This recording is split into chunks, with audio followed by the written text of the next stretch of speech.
Dr. Petra Frese, thank you so much for being with me. It's a delight to have a chance to talk to you. Thank you very much for having me. It's my honor. So, the title of your book, The Script for Intimacy: Fix Your Marriage and Your Sex Life. Obviously, people are interested in both topics, but there are books about marriage out there, there are books about sex out there. But what makes your work so particularly unique is that you are a scientist, you're an engineer, as well as an award winning hypnotherapist. So, you bring these two worlds together, an understanding of how the brain operates, science, and an understanding of the deeper regions of consciousness that are brought forth by things like hypnotherapy. So you say that it is an understanding of both that leads to the happiness and the success that we want in the issues of marriage and sex and so forth, right? Absolutely right. Yes, this is absolutely what I believe in, and my passion truly is to help people to find that combination. So And what is it that people need to understand about the brain? Ruth Westheimer once said, when it comes to sex, the most important 6 inches are the ones between your ears. Mm. And I think this is very important to understand because sex is a basic human need. And we want to have fulfilled sex life and its connection, and it's about intimacy, and it's not just the physical act, it's intimacy. And when we understand how our brain works and to guide our brain and not be guided by our brain, then we can have the life we want to create and we deserve and desire. What is it that we need to understand about the brain? What's going on inside the brain that makes intimacy so hard for some people? Very often the brain kind of runs on autopilot based on what we've learned or what we've been taught in our early years, right? And very often it's the limbic system that decides if we are in fight, flight, freeze before, but those two mostly are active. So when we act out of fear, there's no room for love. And when we can calm down our limbic system, when we can move out of that fear place into the love place, then we can have this life you want to create. How do you calm down your limbic system? First of all, don't believe every stupid thought you think. Yeah, So that would help. if But we how stop, about even when you say that, doctor, you say, don't believe even every stupid thought that you think. We've all read books, we've all heard people say, cancel that thought. But we also know it's not so easy to cancel a thought. It's not so easy as saying, okay, I won't think that anymore. What are the techniques? What are the methods that you represent? Is this where something like hypnotherapy comes in? I mean, absolutely, absolutely yes. so how does that work?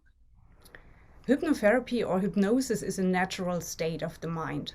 It's absolutely natural, and when we on demand create that state and tap into the unlimited power of our mind, then we can steer our lives where we want it to go, and then we can erase a thought we don't want to think any longer and replace it by a thought that really truly serves us and our relationship.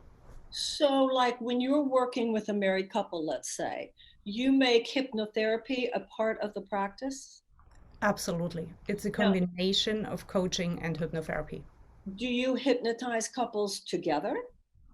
Usually not. I have done this and it's fun. This is when most of the work is done to align them vibrationally wise. This is one thing. Usually I start working with one partner. Mm-hmm. And the beauty of my work, what I think is very rewarding, is when you work with one, you actually make two happy. And hypnotherapy is absolutely a fundamental part of our work. So, when people are under hypnotherapy, they sort of tell the deeper truth, right? Not necessarily tell, because this is what they always can control, but they find out for themselves. And if they have a trusting relationship with their therapist, yes, they tell, and it makes the therapy much easier.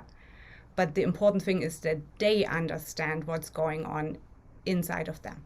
Well, but have you ever heard somebody say in hypnotherapy something about the marriage that you would go, uh-oh, this is more of a problem? No, you haven't had that. So you've never had to go, oh my goodness, maybe we better need to, yeah. No, no, usually this does not happen. Very often this comes up during the coaching and counseling part. We talk about this, and then we find out what is the underlying cause. Mm-hmm. In hypnotherapy, usually what comes up are deeper lying issues that this particular person carries along. Very often not related to the relationship. They think, the analytical part, the frontal lobe of the brain thinks this is a marital issue, but very often in the subconscious, it's hidden the real cause, and this is very often in the person's own life. So the frontal lobe of the brain, the limbic system, goes into panic, goes into fear, which makes intimacy more difficult. What about somebody who's not going to go to hypnotherapy? What are the other ways that people can calm down the limbic system and open themselves more to those regions which make intimacy possible? There are different modalities to do that. Meditation is one of them. Meditation, prayer, healthy lifestyle. The brain is an organ, and the brain deserves attention. We care for our hearts, we care for the digestive system, we care for our knees. So let's care for the brain as well. And it starts with a healthy sleeping pattern. It starts with diet. Have a healthy brain diet. Exercise. Well, hold on, before you move from that, I'm curious, what would you call a healthy brain diet? A healthy brain diet to me is a balanced diet, and to understand your brain type. And this is what we also figure out. It's very individual. So what the brain actually needs in this particular situation for this particular person, this is individual, what we figure out. But overall, I think the brain needs fat. The brain needs fat and water. And with our fat-free or low-fat diets, our brains are starving. Interesting. Very, very interesting. Okay, you said feed the brain. You said exercise is important. Yeah. You said meditation or prayer or hypnotherapy are important. Mm-hmm. And you're saying that if we do all of those things, take care of ourselves in that way, that we will be more available to love for the other person, right? With the other person. Absolutely. Absolutely. Because we create the balance. Usually we have lost balance and we want to be in control all the time. And when you are sexually active, when you orgasm, it's like when you sneeze. You have to be there, and you have to be willing to surrender control for this little bit of time, right? And when you are willing to surrender control, then you can have this fulfilled sex life. Yeah. If you can't surrender control in bed, no fun will be had by anyone. Exactly.